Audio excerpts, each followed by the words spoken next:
Imagine standing in a desert valley, a place where the only sound is the wind brushing over thousands of scattered, sun-bleached bones. Then suddenly, you hear a voice, not just any voice, but the voice of God. He asks a question that chills your soul. Can these bones live? This is not a fantasy. This is the prophecy of Ezekiel. And this is what Jesus still does today. Because when Jesus speaks, even skeletons rise.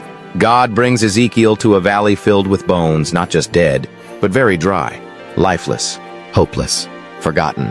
These bones represent the house of Israel, scattered, exiled, spiritually dead.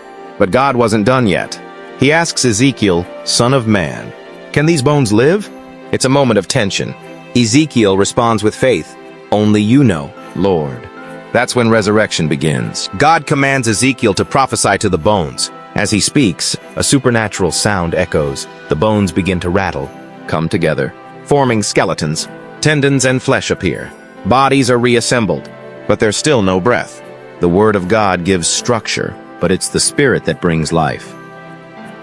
Then God says, "Call the breath from the four winds," and suddenly it happens.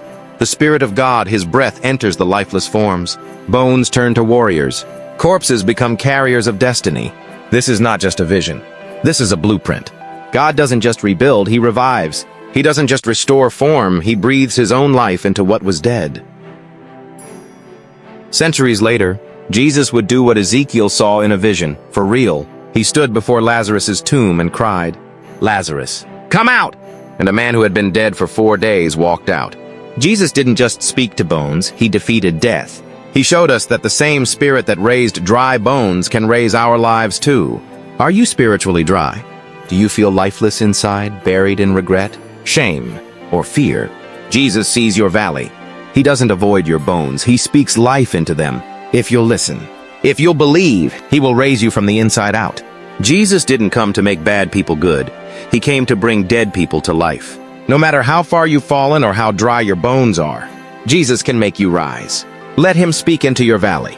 Let Him breathe into your soul. And watch the skeleton become a soldier of destiny.